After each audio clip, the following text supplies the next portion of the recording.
Coucou les copains, j'espère que ça va.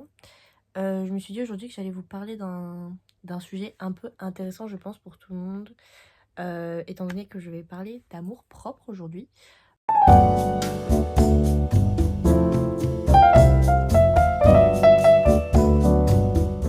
Donc je sais que ça peut paraître un peu vaste, ça peut paraître un peu complexe, et je suis peut-être pas la mieux placée pour en parler, mais je pense que chacun a on va dire son périple avec l'amour propre, et que je vais partager le mien et ce qui a fonctionné pour moi, mes conseils de comment réussir à voir, si c'est pas forcément une relation parfaite avec soi, au moins de l'amour propre, s'aimer, s'apprécier en tant que personne.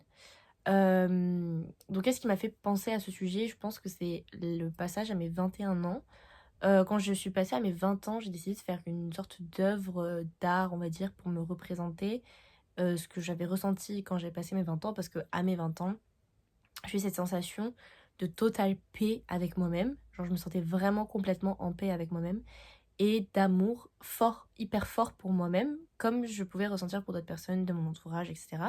Et ça m'a vraiment fait du bien, mais ça m'a aussi donné envie de retranscrire ça, parce que c'était une sensation euh, nouvelle pour moi, parce que pendant longtemps, je pense que j'ai eu du mal avec ça. Et donc, j'avais fait cette grande œuvre, on va dire, œuvre c'était de l'art, étant donné que c'était du dessin, mais j'ai fait sur une grande toile quelque chose qui me représentait, et j'y suis jamais allée trop au bout parce que j'avais eu une idée, puis je pense qu'en fait j'ai pas fait cette idée-là, j'ai gardé la base parce que je l'aimais tel qu'il était, mais j'ai eu envie à mes 21 ans de faire la même chose, d'une autre façon, une autre forme, etc., parce que j'avais toujours cette sensation encore plus exacerbée de vraiment m'aimer, d'être en harmonie avec qui je suis, etc. Et je me suis dit, bah en fait, je sais pas si c'est le commun. Récemment, j'ai eu une discussion avec un ami à moi qui me disait que c'était pas le cas, par exemple, pour lui. Et ça m'a fait me dire que peut-être, du haut de mes 21 ans, j'avais quelques conseils que je pouvais vous partager. Alors évidemment, comme j'ai dit, c'est à prendre avec un grain de sel, parce que je ne suis que moi. Je n'ai pas non plus vécu tout. Euh, je suis peut-être en paix avec qui je suis, mais je suis peut-être pas. Peut-être qu'au fond, dans mon inconscient, j'ai quand même encore des soucis avec l'amour-propre, j'en sais rien, pour peut-être. Mais du coup, voilà, et donc j'ai décidé de répartir cette discussion qu'on va avoir sur l'amour-propre en deux grandes catégories de choses que j'ai pu faire pour vous aider un peu, bah, si c'est quelque chose une chose avec laquelle vous avez du mal. Donc j'ai réparti ça entre les actions, donc les choses à vraiment faire, et le mental, c'est-à-dire les choses à penser, à changer dans son mental. Souvent ça se lie ensemble, parce que, bah, l'un sans l'autre, ça ne fonctionne pas. Tu peux faire plein d'actions, si dans ton mental, tu n'y crois pas, tu ne changes pas de certaines mentalités, ça ne te changera pas forcément. Et tu peux y penser fort, mais si tu changes jamais ta façon d'agir, je pense pas que ça fonctionnera non plus. Donc c'est des choses à prendre en complémentarité, et peut-être donc qui ne fonctionneront pas pour vous particulièrement, mais que je pense que tout le monde de façon générale devrait essayer à propos de ça. Donc par rapport d'abord à tout ce qui est du mindset, moi je sais que j'avais énormément de mal avec, en tout cas, mon amour propre et ma façon de me voir, etc. Surtout quand j'étais plus jeune, quand j'étais au lycée. Moi j'ai remarqué que c'est arrivé notamment après une relation amoureuse que j'ai eue, qui a été vachement compliquée.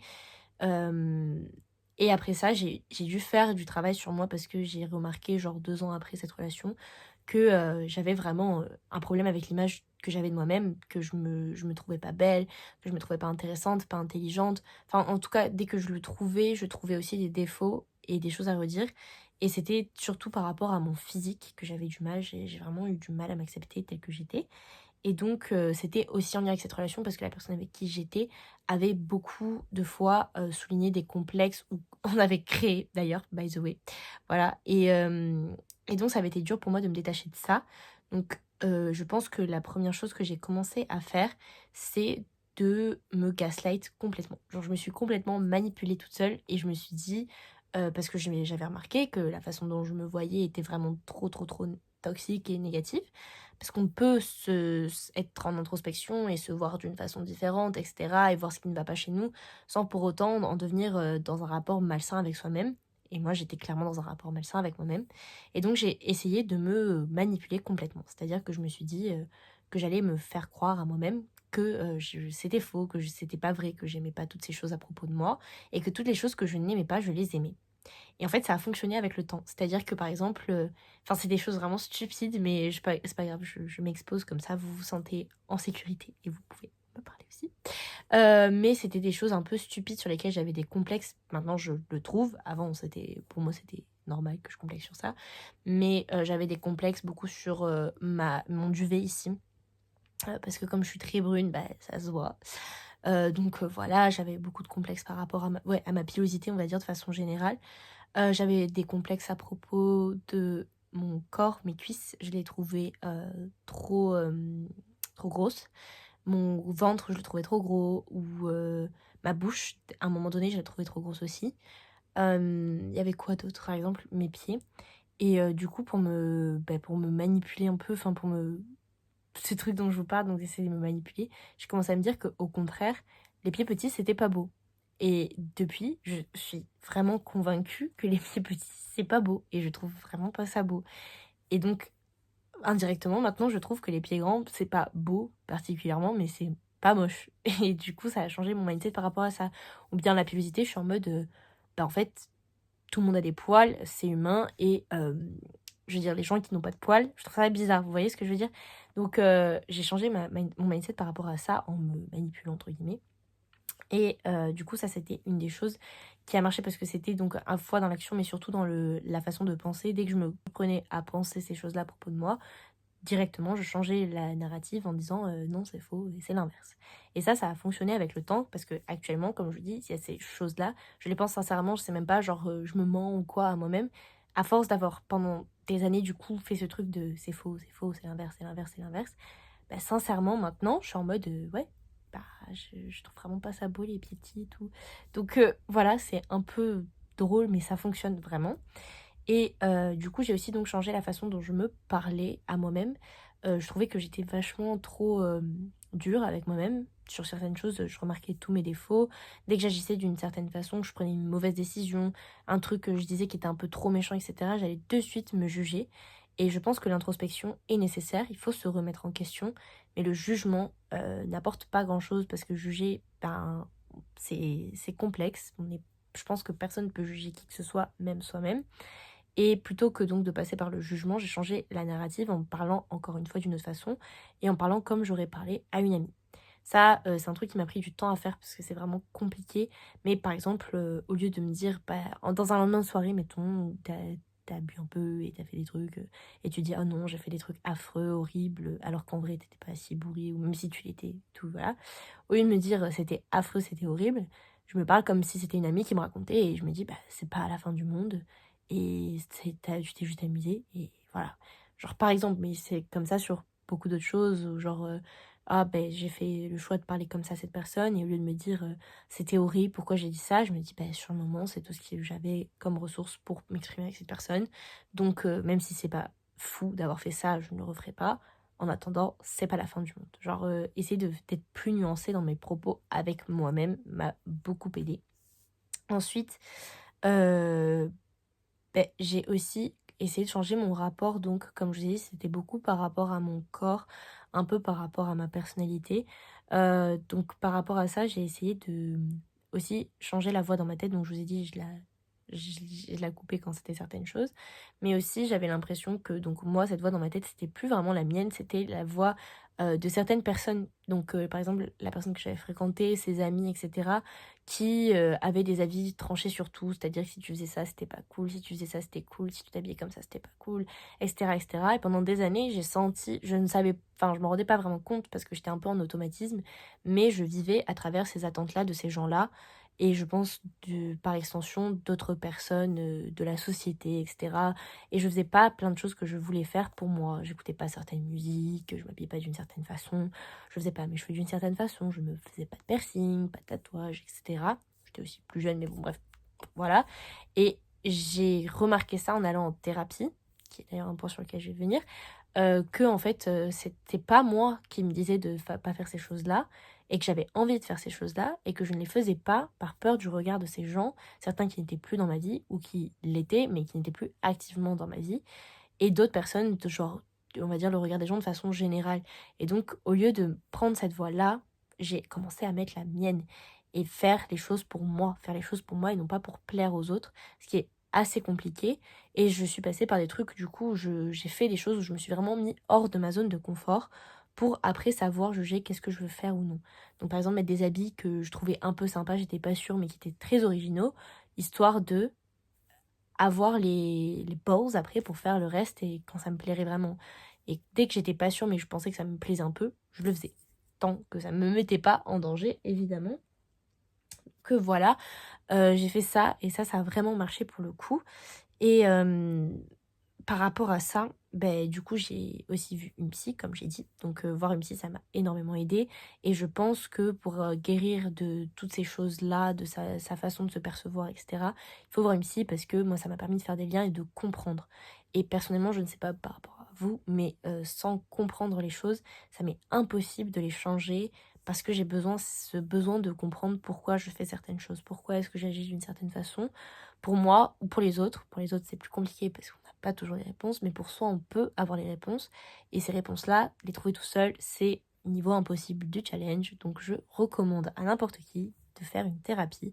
Je pense que ça aide tout le monde. Vraiment, faut pas avoir de honte ou de tabou à propos de ça parce que c'est tout simplement normal. Et je considère d'ailleurs que quelqu'un qui n'aurait jamais fait de thérapie n'est pas forcément quelqu'un de très sain. Voilà, pour être nuancé, toujours. Mais bref, donc évidemment, je pense que guérir de ses blessures et guérir de ses traumas, ça aide à s'apprécier plus, parce que c'est aussi souvent des traumas qui ravivent ces insécurités, ce manque de compassion avec soi-même, etc. Ça peut être très lié et je pense que ça fera du bien à n'importe qui, dans tous les cas. Et puis ensuite, donc toujours dans cette histoire de mindset, etc., j'ai aussi essayé de changer ma vision donc, de mon corps et de mon intuition à travers d'autres choses. Donc déjà en croyant plus en moi, en ne me voyant pas avec ces yeux qui n'étaient pas les miens, qui étaient les yeux de quelqu'un de très jugeant et de malveillant et qui n'est pas moi. Et, et du coup, j'ai fait d'autres actions que je vais expliquer. Donc par rapport à mon corps et à mon intuition, déjà vis-à-vis de mon corps, j'ai passé beaucoup de temps à me regarder, mais j'ai changé la façon dont je me regardais. Avant, je passais des heures devant le miroir à essayer de trouver n'importe quel truc qui n'allait pas, consciemment ou inconsciemment, mais je passais des heures à faire ça, à voir que ce qui n'allait pas, à le remarquer, à le grossir, le trait dans ma tête, et à obséder autour de ça. Et j'ai eu un moment, parce que donc moi je prenais la pilule avant, j'ai arrêté de la prendre, et quand j'ai arrêté de la prendre, j'ai eu une poussée d'acné, ce qui arrive souvent quand on arrête de prendre la pilule. Et quand j'ai eu cette poussée d'acné, j'ai carrément arrêté de me regarder dans le miroir, je ne pouvais pas me voir, je ne supportais pas de me voir. Et du coup, pareil, dans cette idée-là, je l'ai remarqué, je me suis dit, mais c'est étrange, etc. C'est un truc qui s'est fait sur plusieurs années, si vous n'avez pas remarqué, parce que ça s'est pas fait du jour au lendemain, évidemment. Mais donc, quand j'ai remarqué que vraiment ça allait pas à propos de ça, je me suis dit, mais c'est hyper étrange. Pourquoi donc est-ce que je fais ça? Alors que par exemple, quand c'est mes amis, je trouve carrément que l'acné, ça les rend beaux, enfin ça les rend pas laids, ça les rend beaux, ils sont beaux. Et pourquoi est-ce que quand c'est moi, je trouve ça affreux, j'aime pas mon visage, je veux pas me regarder. Enfin, j'étais là en mode waouh, il faut vraiment que ça change.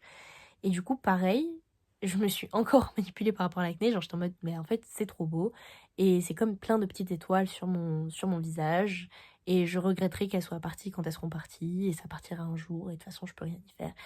Ça m'a pris du temps. Mais j'ai réussi à penser ça et à le penser vraiment. C'est-à-dire que je pensais vraiment ça et à force de me le dire, c'est devenu une vérité pour moi. Bien sûr, parfois c'est chiant encore aujourd'hui parce que comme vous pouvez le voir, j'ai encore de l'acné. Mais c'est dans une mesure moindre, franchement.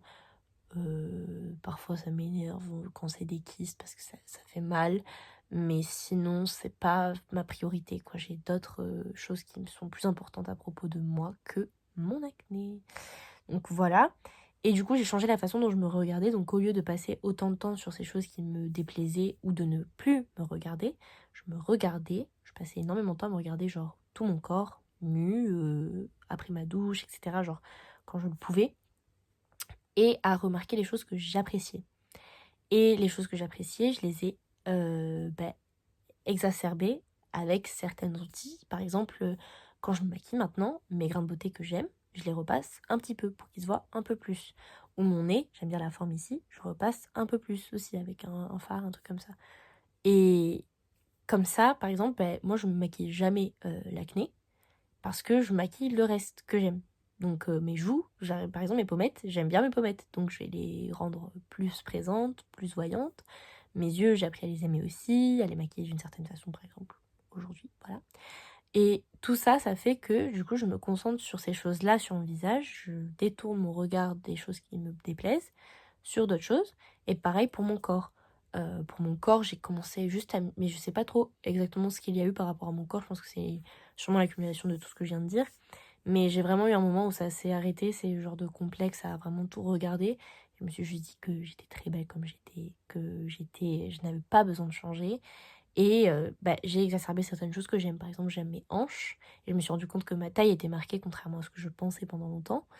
Et du coup, j'ai des tatouages maintenant sur les hanches. Voilà, j'aime bien mon dos, j'ai des tatouages sur le dos. Mes bras, je les aime pas spécialement, mais j'ai un tatouage sur mon bras. Ça, c'est ma façon. Je ne recommande pas forcément les tatouages à tout le monde, ça ne va pas à tout le monde. Ça ne va pas à tout le monde de faire un tatouage, je parle pas forcément du design du tatouage, ça c'est encore autre chose. Les personnes jeunes, on ne fait pas sans l'accord des parents, etc. Mais bref, mais c'est pas forcément ça qui va vous plaire, mais voilà, des petites choses qui peuvent rendre ça mieux. Une coupe, changer de coupe, j'ai changé de coupe, j'ai changé de cheveux, j'ai changé de style vestimentaire, etc. Je me suis cherchée et je me suis trouvée à force de chercher. Et c'est ça donc, je pense, qui a fonctionné le plus, c'est de toujours continuer à faire ça. Et puis, une autre chose par rapport à ce qu'on peut faire concrètement, c'est que j'ai aussi essayé d'arrêter de dépendre des autres, parce que j'avais remarqué que j'étais rarement seule. Je faisais toujours des choses avec plein de gens. Et j'ai commencé donc à faire des choses seule, donc le dessin par exemple, les balades, je marche énormément. Seule, j'aime bien faire ça seule. Je me parle seule parfois, et j'ai pas besoin d'amis pour me répondre, etc. Je me fais parfois des bisous toute seule sur mes bras, sur mes jambes, etc. Parce que j'en ai envie, tout simplement, voilà. Je me fais à manger seule, j'ai appris à faire ces choses, à ne pas dépendre de quelqu'un. Je ne veux pas avoir besoin que quelqu'un me fasse à manger, je veux pas avoir besoin que quelqu'un me raccompagne le soir, je prends un taxi par exemple, etc. Savoir que j'ai des ressources pour tout faire seule. Et que je suis ma première ressource. Et ça, c'est quelque chose qui m'a pris du temps. Pendant longtemps, j'ai cru que j'étais pas capable de faire les choses seule, que j'avais besoin de quelqu'un, surtout parfois un homme, par exemple, qui prenne soin de moi, qui m'achète des choses, etc. Et puis j'ai commencé à le faire pour moi. Mon argent, je le mettais de côté, et puis je me faisais un cadeau. Ou je me faisais à moi-même, je me payais une séance de massage. Ou bien je me protégeais toute seule quand des mecs me suivaient dans la rue, etc. Enfin, c'est des choses que je pensais sincèrement ne pas savoir ou pouvoir faire seule, et que j'ai appris à m'apprendre que je savais faire seule et que je pouvais faire seule. Et ça m'a fait énormément de bien. Et je pense que c'est une des choses aussi qui joue énormément, c'est que je sais que je serai là.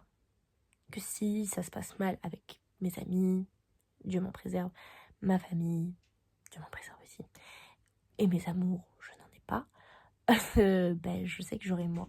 Et ça, c'est un truc qui me rassure énormément et que j'essaye de me rappeler en ce moment, parce que quand je suis seule pendant un petit moment, en termes romantiques, j'ai tendance à vouloir vite prendre quelqu'un, trouver quelqu'un, etc., etc., alors que je suis très bien seule, c'est ça le truc. Je suis très bien seule et je me suis montrée en faisant plein de choses seule et en m'entourant aussi de personnes. Donc dans les choses à faire, il y a aussi, j'ai noté, parce que je regarde en bas parce que j'ai pris des notes pour que ce soit pas trop brouillon. Mais donc dans les choses à faire, j'ai aussi noté de bien choisir son cercle. Et j'ai remarqué que quand je choisis des gens qui m'aiment sincèrement, qui sont vraiment à fond, qui me soutiennent, qui m'aiment, pas qui m'admirent dans un sens malsain, mais qui m'admirent dans un sens sain, dans un sens qui voit mes qualités, qui me les disent, etc. Ça change aussi ma vision des choses, parce que leur façon de me voir, quand moi ça ne suffit pas, quand moi je n'arrive pas à me rappeler que je m'aime et que je mérite certaines choses et que j'ai de la valeur, etc. Ces gens-là, que moi je considère comme le top du top, me le montrent, me le renvoient, et c'est comme ça que j'arrive à m'en rappeler quand je l'oublie. Même les connaissances, etc., les activités que je faisais avec certaines personnes, je les choisis mieux maintenant. J'évite de prendre des gens qui réduisent mon énergie, qui la rabaissent, enfin pas qui la rabaissent dans le sens forcément qui me rabaissent moi, mais genre qui vraiment prennent ton énergie sans te laisser vivre et vibrer. Et j'arrête ces personnes-là, je les choisis attentivement, je fais attention et en amour, c'est là où j'avais le plus de mal. J'ai réussi récemment à ne pas retomber dans des schémas, notamment grâce à ma thérapie, mais bref. Donc tout ça, c'est un tout qui fait que ça fonctionne bien et que mon environnement me rappelle et me renvoie à des choses positives à propos de moi. Parce que si je ne suis pas avec des gens qui me manquent de respect, qui ne m'aiment pas, ça veut dire que je mérite d'être aimée et je mérite d'être respectée. Vous voyez, enfin, d'un niveau inconscient en tout cas. Et puis une autre chose que je fais, c'est aussi que j'ai appris à célébrer et à apprécier mes accomplissements. J'avais tendance à me concentrer sur ce que je n'accomplissais pas, sur mes échecs. Et ça, c'est un truc qui m'a drainé beaucoup parce que parfois j'ai l'impression de ne pas faire assez bien, de ne pas être assez bien. Et puis j'ai commencé à toutes les victoires que j'avais, même les petites, c'est-à-dire par exemple ce soir j'ai cuisiné un bon plat. Ça peut paraître rien, ça peut paraître la norme pour plein de gens, ce que je comprends. Mais quand je l'ai fait, je me disais, bah, bravo, c'est trop bien. En plus, c'était trop bon, ici et ça. Et dès que je suis productive sur un truc, etc., je me le notifie, je me le rappelle, je me le montre. Et je le célèbre parfois, par exemple, quand j'ai des choses à célébrer. Genre là, j'ai eu une très bonne note à une matière que j'aimais énormément ici. Je me suis acheté un petit truc, c'est rien du tout, mais genre un plat que j'avais envie de manger. Et je me suis dit, ce soir, c'est ça ta récompense parce que t'as vraiment fait ça et c'était génial, etc. Et ça fait que je me tourne moins sur les échecs. Ça, j'ai encore du mal. Mais de remarquer ce qui se passe bien et de le notifier verbalement par l'action, dans le physique, dans le concret, ça m'aide à ne pas passer trop de temps dans l'inconscient sur le négatif. Il y a aussi donc l'intuition. Donc l'intuition, j'ai commencé à essayer de plus avoir confiance en moi et en ma capacité à intuiter certaines choses. Donc ça, c'est un truc dont je pourrais parler, je pense, dans une vidéo entière carrément à propos de ça. Euh, L'intuition féminine. J'ai lu un livre qui s'appelle, je n'ai pas fini d'ailleurs, il faut absolument que je le finisse, qui s'appelle Women Who Run with the Wolves, donc les femmes qui courent avec les loups. Et dans ce livre, en fait, l'autrice, à travers des mythes, invite les femmes à se faire confiance et à faire confiance à leur intuition féminine, qu'il leur est un héritage de générations de femmes qui viennent avant elles.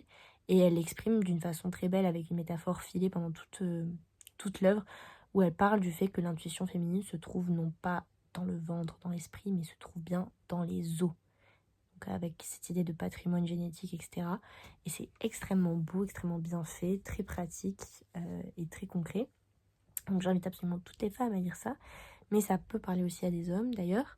Et pour les hommes et les femmes, je dirais que se faire confiance aussi sur sa capacité à ressentir les choses, à intuiter des choses, ça a été important pour moi parce que longtemps j'avais intuité des choses. Par exemple, mon ex, le tout premier, quand je l'ai rencontré, j'ai senti directement, j'avais une sensation terrible dans le ventre, comme beaucoup de gens quand on rencontre quelqu'un qui est mauvais mais qu'on reste avec malgré tout.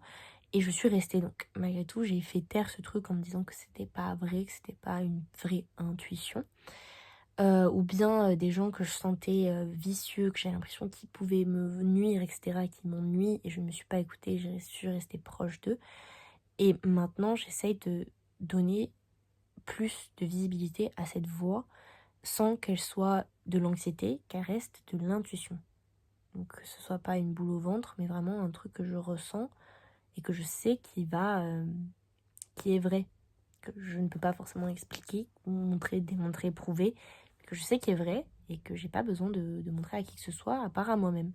Ça, j'ai encore du mal avec parce que je pense déjà l'occasion se présente moins et aussi parce que je le fais peut-être d'une autre façon que ce que j'aimerais, genre peut-être moins flagrante, peut-être pas d'un coup. Je prends peut-être plus de temps à faire confiance à cette intuition, mais j'essaie de le faire et ça aussi c'est un truc qui est très important, je pense. Et donc voilà, je pense que là j'ai parlé de toutes ces choses qu'on pouvait faire par rapport à soi-même. après d'une façon donc plus générale sans regarder mes notes, je pense qu'il faut être indulgent avec soi-même. C'est à part si vous croyez aux âmes et à la réincarnation et cetera, mais c'est votre première fois sur terre. Vous allez faire des bêtises, vous allez faire des choses mal, vous allez pas être parfait et le but, ce n'est pas de finir sa vie en disant qu'on est parfait, c'est de finir sa vie en disant qu'on a vécu, qu'on a aimé, qu'on s'aime et qu'on est aimé. Et pour être aimé avant tout par soi-même, il faut s'accepter. S'accepter, c'est accepter le fait que tes qualités, ça peut être d'être à l'écoute, d'être gentil, d'être passionné, d'être attentionné. Et tes défauts, ça sera d'être têtu, borné, malpoli ou colérique. Et il y a des défauts qu'on doit même traiter et changer. Et il y a des défauts qui refont surface. Moi, je sais que je suis bordélique. Je le traite de temps en temps, je fais les ménages, je nettoie. Mais la plupart du temps, je vais vivre dans le bordel. C'est relou, mais c'est pas la mort et c'est pas grave. C'est pas si grave, quoi. Tant que ça n'impacte pas les autres, c'est pas si grave. Et puis, certaines choses qui peuvent impacter les autres doivent être changées, d'autres peut-être pas. Peut-être que, par exemple, je sais pas, vous êtes trop passionné dans les débats et peut-être que ça va être chiant pour certaines personnes, mais peut-être pas pour d'autres. Peut-être qu'il y a des gens qui vont adorer vos défauts et qui en feront des qualités. Et l'important, c'est que vous, quand ces défauts sont pas des choses qu'il faut changer parce qu'elles sont néfastes pour vous et les autres, l'important, c'est donc que vous acceptiez ces parts de là, ces parts de vous. Vous êtes un être humain complexe, fait de plein de choses, de plein de pensées, de plein d'atomes, d'amour, de colère, d'émotions contradictoires et d'actions contradictoires peut-être. Et c'est quelque chose qu'il faut accepter parce que ça n'ira pas en s'améliorant peut-être. Enfin, je sais pas, mais on va rester, je pense, des êtres humains complexes, faits de plein de choses, toute notre vie. Il n'y a pas un moment, je pense, de la vie où ça devient si simple. Peut-être que quand on vieillit, ça devient plus simple, mais ça restera toujours compliqué. Et autant partir du principe qu'on ne sera jamais une version parfaite de nous, bien meilleure que celle qu'on est actuellement. Je pars foncièrement, après il y a des petites choses qu'on peut changer, oui, il y a des choses qu'on doit changer encore une fois, mais tout n'est pas changé, tout n'est pas amélioré tout le temps. Il y a des choses qui sont faites aussi pour exister telles quelles. Tout le monde doit avoir des défauts, il faut bien, personne ne peut être parfait. Et je pense que plus vite on accepte ça, et plus vite on accepte les siens, mieux on les appréhende, et le mieux on peut les canaliser pour éviter qu'ils deviennent des vrais obstacles dans la vie de tous les jours. Voilà, moi je suis pas sûre qu'on doive tout changer. Je pense que moi je me suis acceptée dans beaucoup de choses. J'ai accepté mon hypersensibilité, qui est quelque chose qui me pèse vraiment, vraiment au quotidien. J'ai accepté mon empathie qui était un peu trop forte. Je l'ai changée sur certains points avec certaines personnes, pas avec tous. J'ai accepté le fait que j'étais têtue, j'essaie de le changer aussi. Le fait que j'étais bordélique. Et c'est pour ça, je pense que je me sens en harmonie avec moi-même. C'est parce que je m'aime dans toutes mes facettes. Je m'aime quand je me réveille et que je suis terrible et que je suis de mauvaise humeur et que j'ai juste envie de prendre un café et parler à personne. Je m'aime quand je ris aux éclats avec mes amis et que j'arrive à faire rire toute une pièce. La meuf trop drôle. Bref, voilà. Et je m'aime quand je fais des bêtises, quand je fais des trucs stupides et que je les regrette. Parce que c'est comme ça qu'on évolue, c'est en faisant des choses bêtes, en faisant des bêtises. L'important, c'est de s'aimer, de se voir tel qu'on est vraiment. Je ne suis pas l'accumulation que de mes choix négatifs, je suis aussi l'accumulation de mes choix positifs, de mes choix beaux, etc. Et je pense sincèrement qu'il n'y a pas besoin de tout changer. Voilà. Bref, tout ça pour vous dire, aimez-vous tel que vous êtes. Vous n'avez pas besoin d'être une version 100% améliorée de vous. Trouvez à quel pourcentage vous voulez vous améliorer. Faites-le si c'est nécessaire. Sinon, si ce n'est pas nécessaire, pourquoi? Demandez-vous le pourquoi vous voulez changer ces choses-là chez vous. Pour vous, pour les autres, pour quelqu'un en particulier. Il y a peut-être des raisons qui ne sont pas des bonnes raisons. Et je pense qu'il faut essayer d'embrasser ces petits défauts qui font de nous qui nous sommes. C'est pas grave. Il ne faut pas se détester pour certaines choses. Moi, j'ai fait des choix parfois terribles. J'ai fait du mal à des gens que j'ai aimés. Ça, c'est nul. C'est vraiment nul. Mais grâce à ça, j'ai appris, je sais maintenant qu'est-ce que je veux plus faire. Et je continue de me tromper, je continue de faire des choses bêtes que je regrette, etc. Mais si je passe mon temps à me blâmer à propos de ça, sans le comprendre et passer à autre chose et l'accepter, je passerai une vie terrible, une vie de colère envers moi-même et de remords qui n'ont pas lieu d'être, qui n'ont pas leur place, je pense. Voilà, je pense que j'ai assez parlé pour aujourd'hui. J'espère que ça a aidé certains, qu'il y a des conseils que vous allez pouvoir appliquer si ça vous intéresse. N'hésitez pas à me dire, vous, si vous en avez d'autres, si vous avez d'autres idées, d'autres choses qui ont marché pour vous. Ou si vous avez besoin d'un truc en particulier sur un certain point, peut-être qu'on peut trouver ensemble des réponses aux questions. Voilà, merci encore de m'avoir écouté. J'espère que vous allez passer une belle journée et n'oubliez pas, aimez-vous tel que vous êtes.